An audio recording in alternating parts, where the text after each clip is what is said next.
โอเลหุ่นปัดอลาไวโซมิติโนหุ่นโซตักไม่ข้างในเตหอกิขบนาในเทลวินอิโลโมฮิมาเลมณิปูร์เอเรียออฟฟิศลามาปัตินออนไลน์วอร์ชิปเซอร์วิสในเทดิ้งกุงกันนาองซีโมลำกับพาสตอร์บิลเตงเอเลหุ่นขัดอิจังกิปากตักไม่มังเทดินมุนินิวมาสเปนินปัทินจงอินกิปากทูอิบักเกียนเฮียนละตุหินปัทินทูมวลขัดองซิมิงกัตินเก่นป่าจับนาวในกัตินนะจอหุ่นอบานะมังดิ่งกิสเลวเห็นพานะ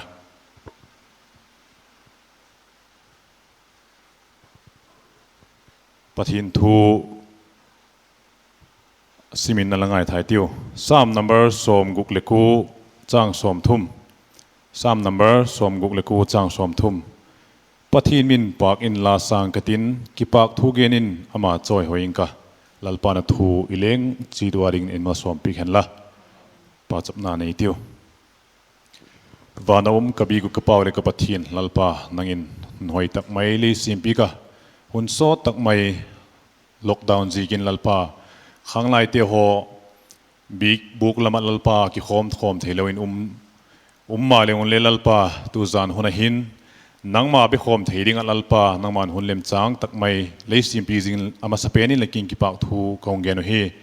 ลัลปาตูจานหุนโปรแกรมกมัดหุนสุงหินลัสดิ้งฮิตาเห็นลังทุเกนดิ้งฮิตาลัลปาละเท้าทิ้งตรงปอดินลังจีโปรแกรมมังจ้าลัลปาออนไลน์วอร์ชิปเซอร์วิสตุงตัวนักกิปตะมีอาลัทิลตุเตเจ้าสีโลกนาขัดเบกโตอันนี้ทีนี้งูกับโปรแกรมเตียวละมิโลปีดิ้งมังทีดิ้งกัลลปาวเดตุเจสุคริสตามินินกงดอนเฮอาเมนตุหินลำกับพาสตอร์บิล KKP Secretary ปุ่นดิ้งเละอีโปรแกรมกิมัดจากดิ้งดันเตียวโฮ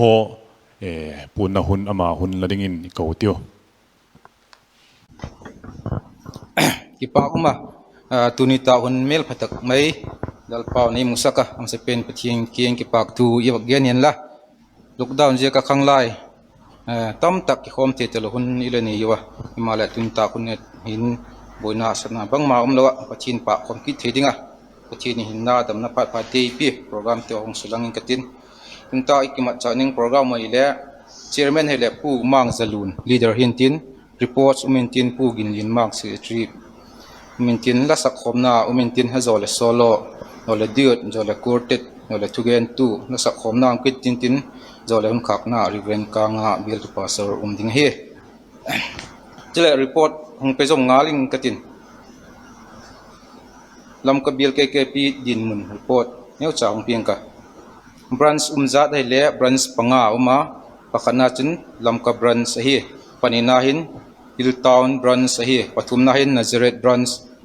ปลีนาหินกางเตเวียงบรันส์ปังอานาหินเฮดควอเตอร์เวียงบรันส์เมมเบอร์เฮเจ้าสีจัดบรันส์ปังอากิโกมาหินพอสัลฮิจันีเล่สวมปะกุกเอามานุเมฮิซาเล่สวมกุกเล่ทุ่มเอามาอันเลี้ยงเบลคอมาจินจะทุ่มเล่สวมสกีเล่กูเอามาจุเล่บิลคอนเฟอเรนซ์ทุกปุกนาเนี่ยขักลักเตะของตากดอกอิงกัติน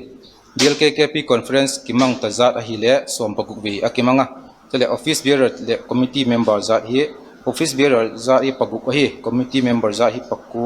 lenga belcom committee member office bearer te to som panga auma tele sang ni som ni conference unading mun hile hil town ko chumbi gin hiding hi athupi dingale sungil lamat takna sam number som nga le khat changu bible jil zahi lam kabil hin pakhat auma 2020 total budget le 103,500 ahe chele conference tu pugna te hi ong sim to inka pakhatna chun pastor quarter bill to pastor telim tak ding ti hi panina chun holy bible sim suk ding tile pathumna hin bill dang presbytery dang te wedding palina hin bill sunga branch ki betuna leading ti hi panganahin bial la Pawl TSL fa to vocal training needing hi pagugnahin bial hope advanced Christmas needing hi pasaginahin bial hope leadership seminar needing hi paginahin bial hope annual pass khomna needing hi pakunahin bial KKP conference kingakna te kithu meeting hi dia thupukna kilate hi akibol thile ma kibol thilo lema tu lockdown jin tam tak i bowling hung ki ball thailoi ti khale velin Khanglai te wa ke son sak ki hen lang chale khat hung po na lai le program izo tak le KKP General Conference in tuntu ding 2022 hin Lamka Bial kahina zalun highlight program ne khat hung bowling ka tin thil tu te thanum taka le le pi ding le kaung don ki ai chang kaung jong ka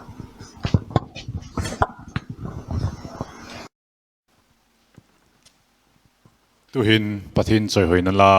sakhom dingin ki sai tino isak masangun kam khat kam ni bak gening katin ging tu te hi khowela yum sunga hin hak sapna buina za chumin eita buk seka ahin la mi khen khatin kingak na ding nei lowin zule sa ailo le kham thei thil chum te hon akitak buku ahin la ging tu hin azalin ging tu te hin kingak na ding jesu ne ya zikachun Khristian labua number zale som ni le panina 122 lal jesu hat na chun kingan la hun panpi ina a he pi thon lo lagin de chun lim takin paksak na ti hi lim takin ilengun ala somi tiu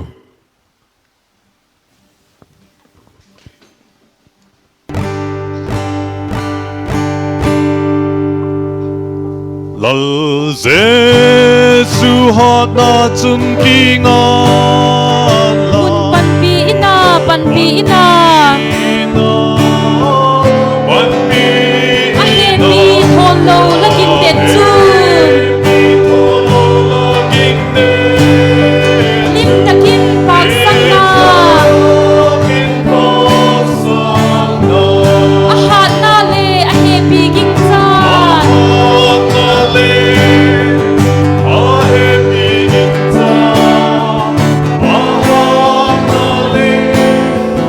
Hey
tuhin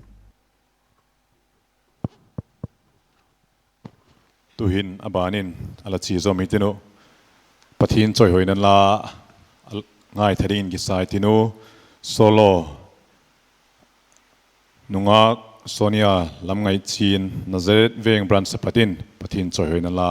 ala ngai tha zo mi tiu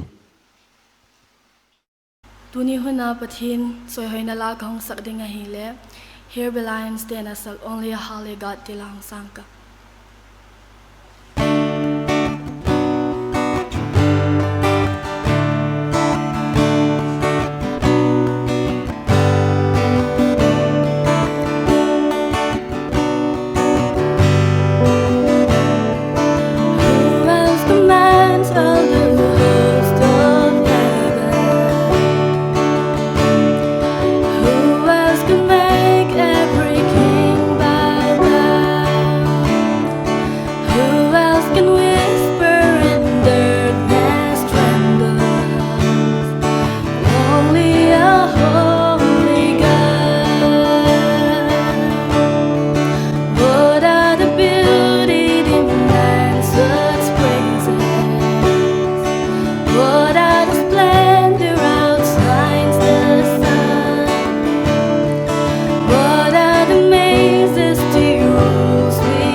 tu nitak pathian pa chakna la concept diwele kumsor sung pi ke din Khrista ti dingai pathian lo pin din sang ka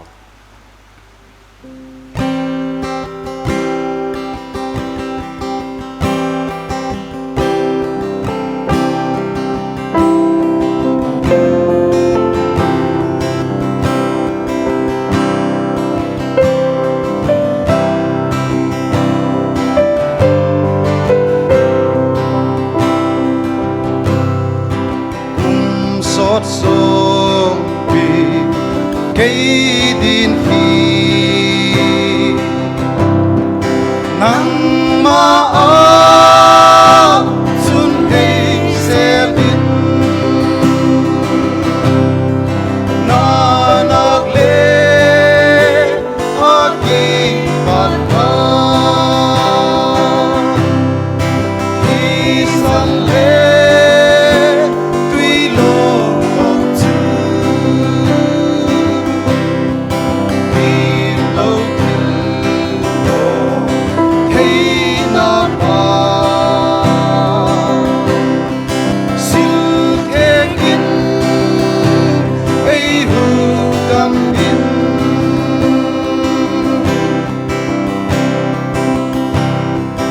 ca khúc ca se để ô hin na dan khu ek tam sa lâu hát trong ngày ta đổ đầu in ca mít thi long dinh mà lên sẽ hiền đi đâu khu thấy đâu nắng mây in nơi hù cảm thấy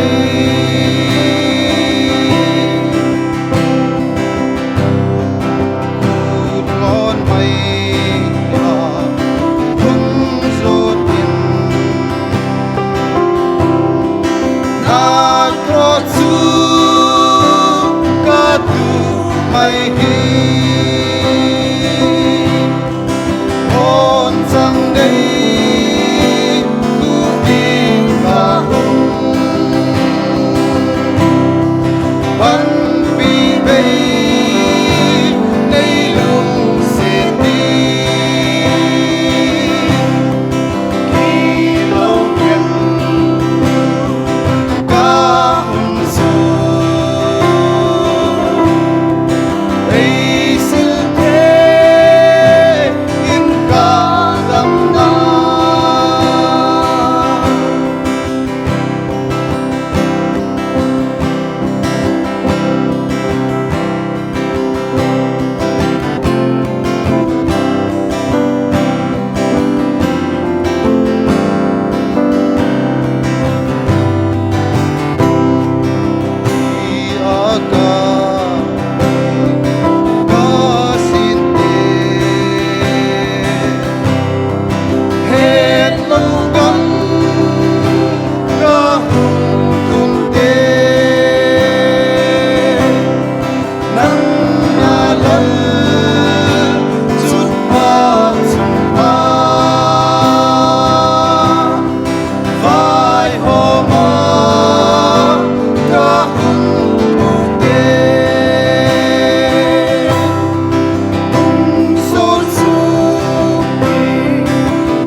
lalpa chang ta hen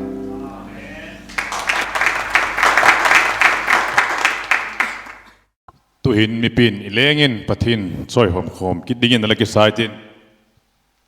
zina dinga chun Khristian labu zathum le som thum le pasagi damlai tuipia kathagaw awak vai sulgi pule gen thei takin hungzunin tia ko na onem chu hin longchol namun chu katung tai ti hi lim takin pathin pa ka ala choi khoi khomi tiu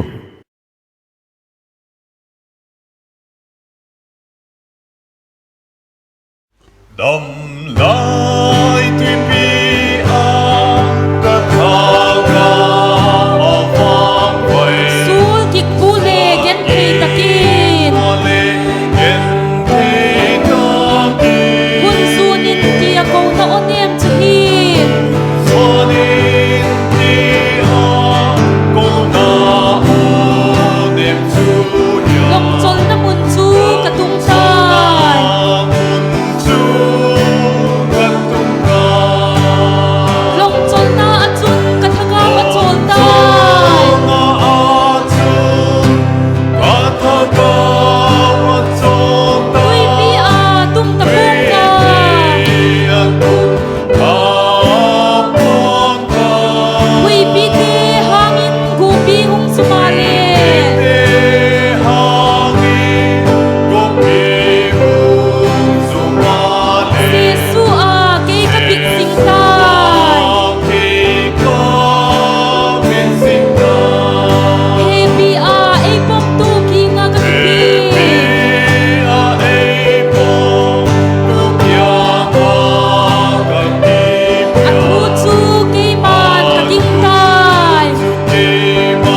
tu hin abanin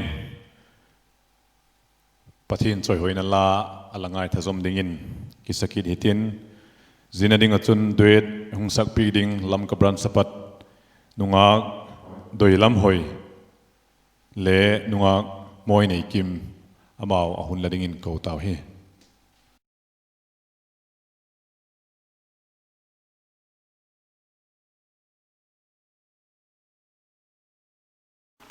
tuni la kang sak ding a hi le mamo chana thina hi mizo la hi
tu hin abanin pathin choi hoina la ma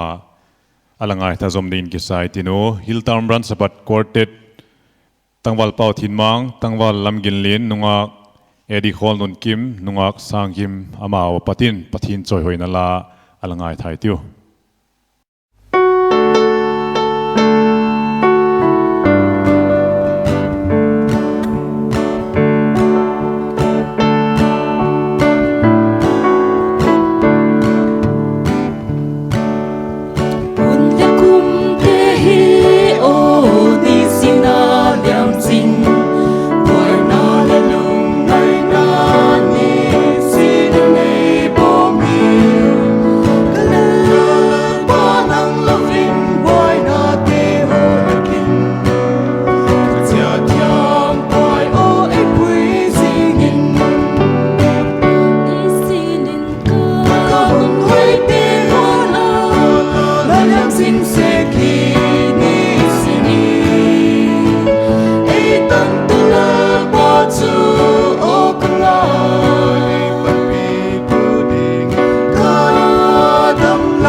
le tuhin pathin thu ngai thak nalamin alalut ta hitino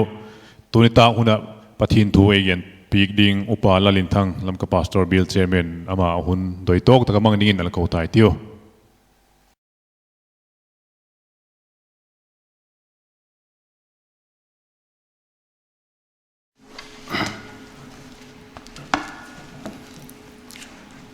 igam le khovelin nasatak meya alaboi pi iko chum le khotang te ho pathian biak namun izot theilo na tokitonin tuni hin Mizoram Sinod Manipur area office lam te ho malak na in Lamka pastor Bial chanbo epik nawahin keima tasam tak mei pathian thugen na dinga hun eigu tu hi tunihin kakipa ka amasa takin ipau pathian king kipak thu ummasa hen la pathian le khabuthing tho simngal hitinu romte bungsom pathum changsom pakhat romte bungsom pathum changsom pakhat simhitinu azo phat le chanchin pha lukazik bung som pasagi chang som ni pasagi le som thum ki kangkal sim ki thitinu rom te bung som pathum chang som pakhat na le som pani na hi sim hitinu pathin thu ngai thangal hitiu tu lai hun dan te hi la het jikun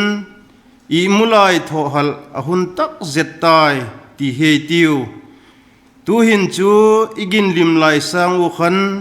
I huk dam nau chu anai zotai zan hi abei wang tan khu hung wak ding e tai jije ka chun hothima thil hi te chu pai than wak thumin ki thum hi tiu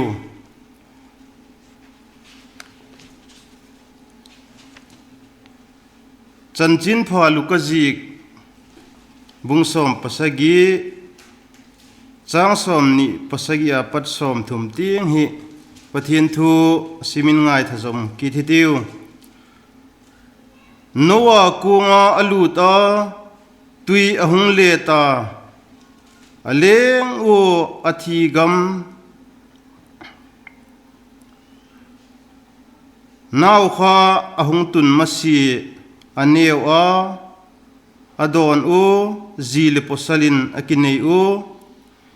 ziegol ma chun lothun lai khan le aneu in adon u achawa azuko aphu in asawa himale lotin sodom khu apot san phat khan wana ki patin meilekat ahung zun aleng un athigam tawhi mihim chapa ahung kin ni phat le ziegol chu hiding ahi lalpan athu thing tho isim thak te athakin mal e som sakhen la tu ni huna ithu piding ahi ai le tu lai hun dan tin le alak thea hun dan him in le awak gen thea igen nop dan chahi ai le pathianin mihing te ho hun tiam hun sung bi ein isaka zia sunga chun mihing te ading bikin idam lai hun tiam dan idam lai hun mat dan hi tuni hunahin kawak gen masanuma dam lai hun iti phat takai le mihinga dinga chun idam sungni khu chu mosi khan le apau chapna khan ala sulang ta mihinga dinga chun ahat pen le mal som na dong chung pen le tulai din mun to I khovel gam etin kumza hung pel hi chumi tamlo khop me ahi a zia chu mihing hin huwa idam sung hun chi dan ahi a ahin I bible ki patahin iwang mu thei che hi ai le Pawl hin khu ha waken le hin Pawl kha adam lai ni khu hat lai hun pha zo si te kha khovel le Khristian te soi sakna le zilna le pathiana dingin alamang lo le pathian to ko na dik tak mei aung hi a ahung ki tuk nu khan ahin khomat dan lalpa adinga ahin khu mat hoi lo khak ding le phachum lo tak me mat khak ding lau tak me le hom tho tak me dinga hin khu amat dan kha tuni hin etak hin kichin takin Pawl hin khu hin imu thei a Roma isim na chun Rom le khatho thile Korinna aum laya Korin ko uchuma ki pata missionary akhol jinna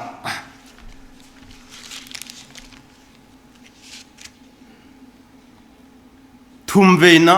athot ahi a chudi chun zile kha rom ko chumte athot na hin le tulai hun dan ti kha ama damsung ni kho kha nisa hile pathina dinga akimat patna hi sun ni khat hile sun lai hun tobang vel hi nitak lam ting chan pha hi akal sun pi to dan golin angai a hun ane lo dan te ho kha kichin tak main eta ka hin mu in je hun a hin le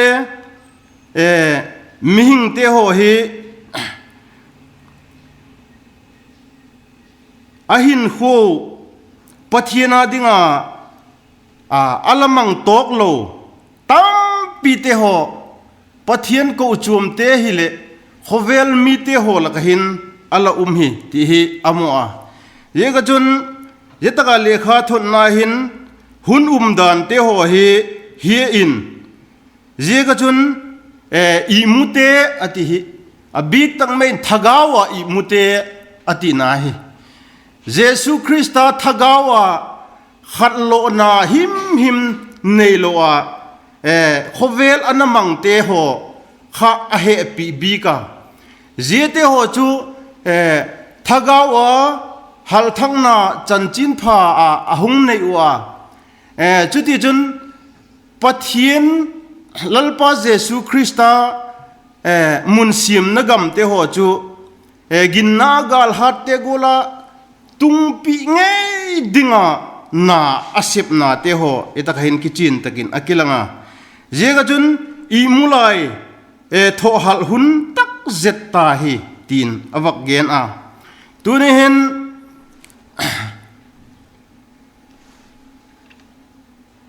hovel pathienin mihing te adinga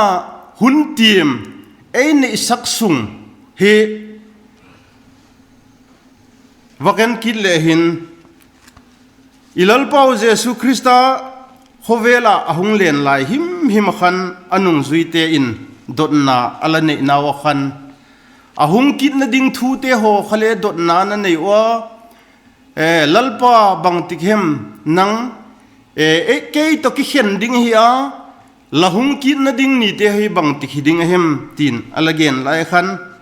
kahung kit ni ding chu pa bep lo nga lin chu a he puwe a hello a hi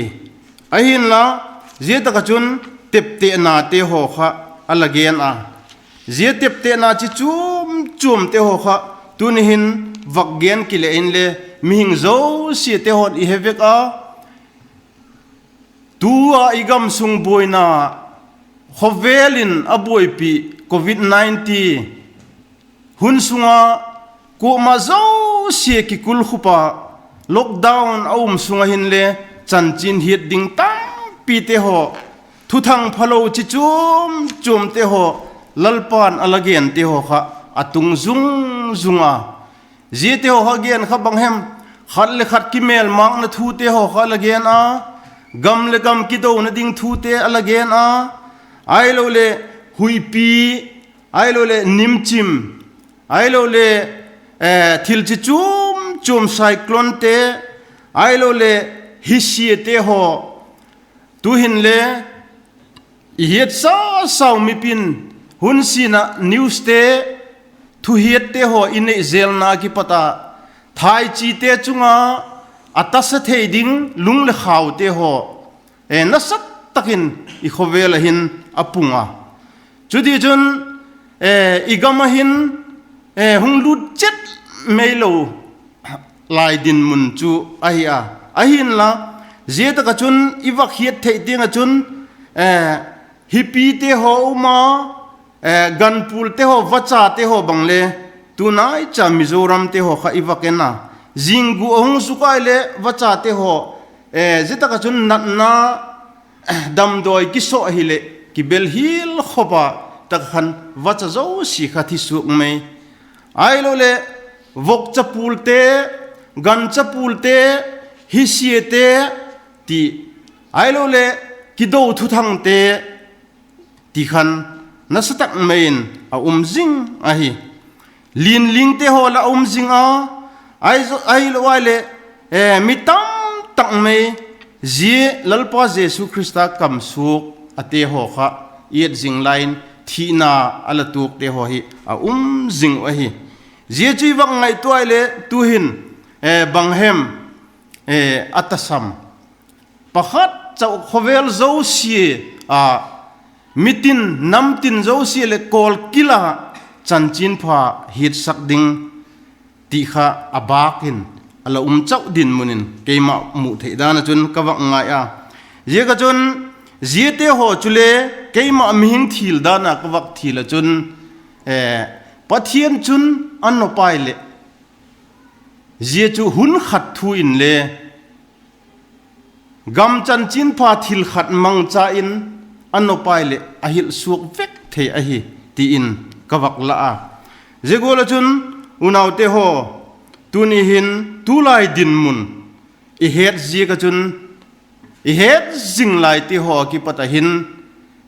thagawa I munna a ki pata tho hal hun tak zet a hi tai ye ka chun bangol tu a hin lalpa Jesu hung ta ding hi hen lai le I hun mat dan te ho kha Pawl chun mat dik lo khak di alawa suang kul sunga ki patin le kha te ho azika ko chuam aphu sa te ho kha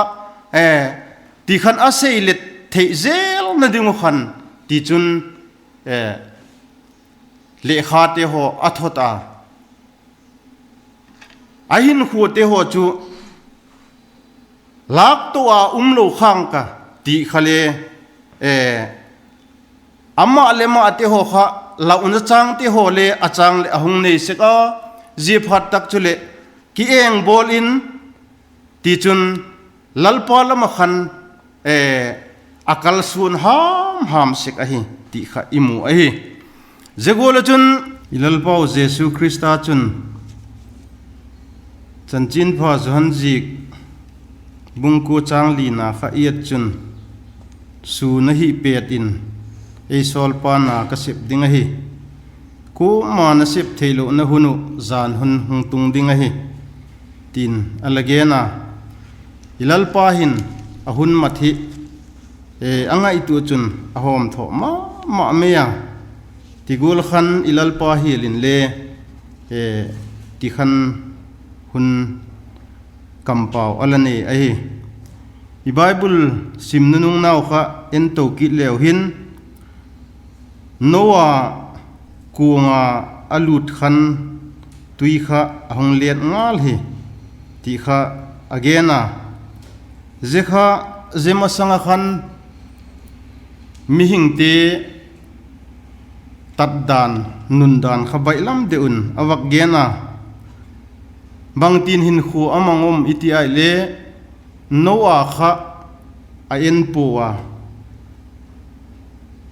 a mihing khosak dan te ho kha athang hoi khop meya anewa adon wa ti chun khovel hin khu te kha nop tel nan amangwa ahin la Noah in pathin ahun tim sak kot akha ka ki patakhan ji mi te ho zo si kha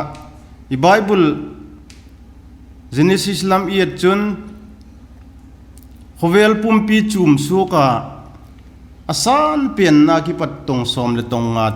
ting kha tuin achupa je ka chun ti chun thu tim hun sung Noah hun laya khan ahung ki chai chun mi zo si kha khek nei lo helin gotin awma hi zegol tho chun lot hin khu khale hong gen ki ta lotin Sodom khu ata isana khan lalpa thu tep hun chu ahung tunga ti chun Sodom kho pi chu lalpa go na mein ti chun aka hi ti kha imu a zegol chun mihing chapa ilal pau hung na ding chule zegol tho chu hiding ahi atia tu hun hi hun ki pa hun pha tu hi ahi a abik tak main igam sunga pathian ko chum te hole igam sunga khanglai te ho hin abik tak main Pawl ho gol khan ihin khu chom cha lalpa to ki hi nunga na lai te ho hi lalpa thu tiam hung tung hen lai le alung nat na kha tung mei ding a hi zikin nang le kein bangtin tu lai hun zi hi he ko min hun imang em ti hinas tak main kisui le hun de ka sa ye ga jon ilalpa jesu krista ma in te khin thu alagian na kha chanchin pha mathai jik bung khat na ki pat khan isimai le nunga som modon ding te khin thu kha alagian na khan mi panga te khan thau tuina kisun po a nungak thiang tho a hi tho a hi mi panga te athau tui kisun dim te khale nungak thiang tho ma a hi tho a hi ain la apu ahung zan khanglaya apu ahung pha ta khan nungak panga te khan panga te king khan kaple mau in thau tui te ho kha adon o himalele ama wa ding le aloi te ading kitin lo dan kha don hu na a hi je ga chun pathina igin na tu hun hoi sunga igin na te hoi kigin kep thailo I ji kahin eima ading chita na isep hi jikin e apa pastor hi jekhem ailo le asupi missionary hi jekhem ailo le amau ko chum le na hi jekhem in le e lalpa hung kin ni phat tak chule lak to a dik loading hi ti hi hedin zegolajun tu hun pha hun ki pa inei sunga hin kigin theina dinguna lalpan hun pha ei pek sunga hin nunga panga modon dinga athau tui thagawa dima ti na hi ye ka jun thagawa dima jesu krista lalle huk dam pa dinga poma ama chulo pi taka hung kin ni phat takle jele hi to pontin wana angilte pengkul gilopi tak meito wan sum chunga amithiang thote lakhoma ahung ni phat takle lalpa don dingin kisajo san umhitiu ti hi tuni hin ibak tak lat num pen chu a hi lalpan athu thiang tho isuklat te ho ichan chi to din mal esom sakhen la pathian kieng bulakunin pau chapna ne hitiu lalpa khovel gam te ho hi ka enwa lako chum te ho na jing lenang ma pak khom the talo a ka hunun medimang cha ho tu te ho in hun bi ahung gut naw poimo tak mei keima tak nge in le lalpa ka hun te ho lo zo the ya ka hi nang ma ai he pi na thu katak lat te ho hi lalpa nang ma ai ma pu na hi alaking ki pak thu ka hun gen o hi lalo pi na dingin ka gen dok te ho adik sun omle malai som sakin la nang ma adinga lalpa ka ki khop thei lo hun sunga hi le ka thugen golo chun nasat tak meya nang ma lahung kidni ding hezing koma nungak thiang tho som te holaka mi panga thagawa dimte golo hi kahin kho mat diklo le phalo te ho hi mang talo a nang ma adinga hin thaka nang ma lale huk dam pa dinga nei ko ma lalpa ka hun na lai sun te ho hi kamat the na dingun ngai thatu te zo si nang man hunun pia hun mal zol dingin lapan pi na ka hong don a hi te ho zo si chalalo pi na hi hen kalal pau jesu min lapan pi na ka don a hi amen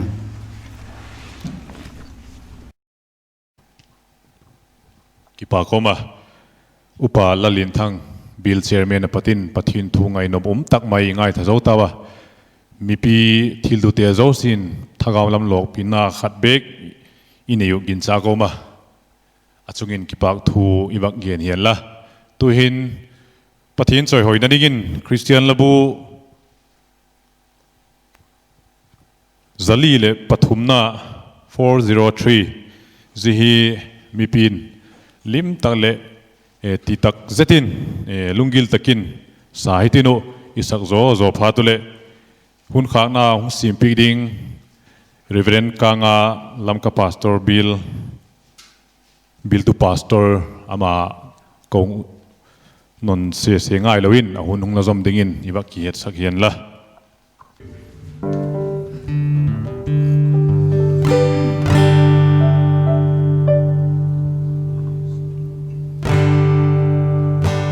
Van gam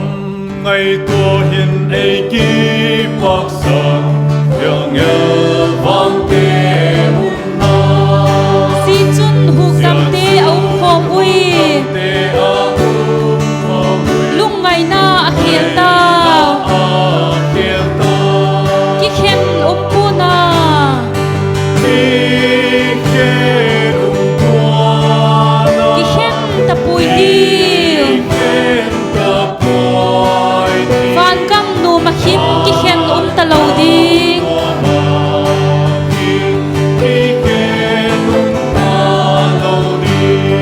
van kam ngai tu hin ei ki pak sak Van gam ngày tua hiền ấy kí bạc tan pa vai hom na chu ai hôm na chu si chun ilal pa pakin pak la dai ngai no ta pu na ki khen pu na ki khen ta pui ti van kam nu ma khin ki khen ta lo ding van kam ngai tu hin ei ki pak sa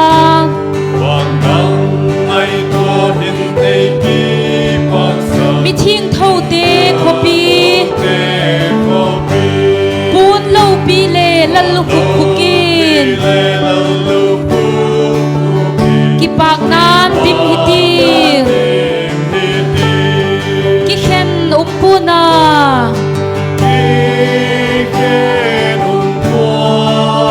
ki khen ta pui ti van kam nu ma khin ki khen ta lo ding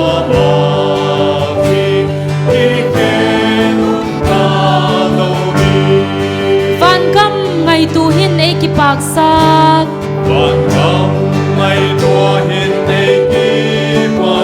itun khom na diu chu ngun le kham tul kot sim phang bulin pak na la lem hiti ki khen pu na ki khen ta pui ti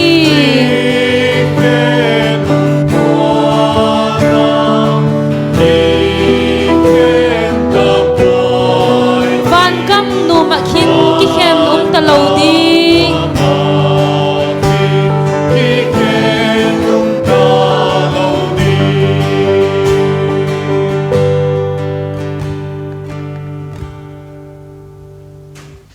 ki ba kauma lalpan i program teo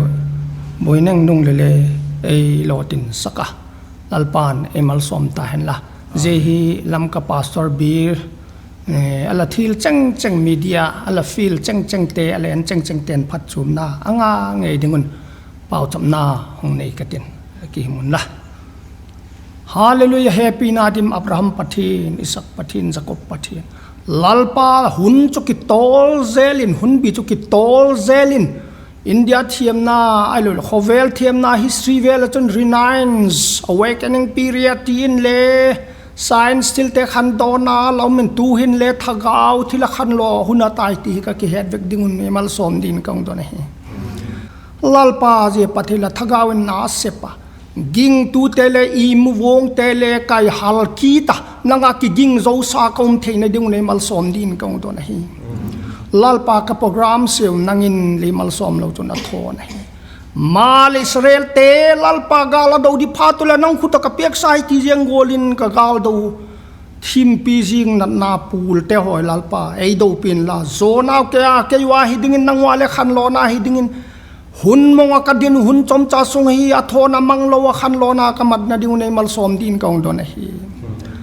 ka kiengo lomiti ka heje kun ka ki pa ko hi na le ei se pe ken la kama mo te gen thiem ke leng le ei pan pi ding in kong do na hi yo zo se choi tan pak lal pa jesu christam nin ka do na hi amen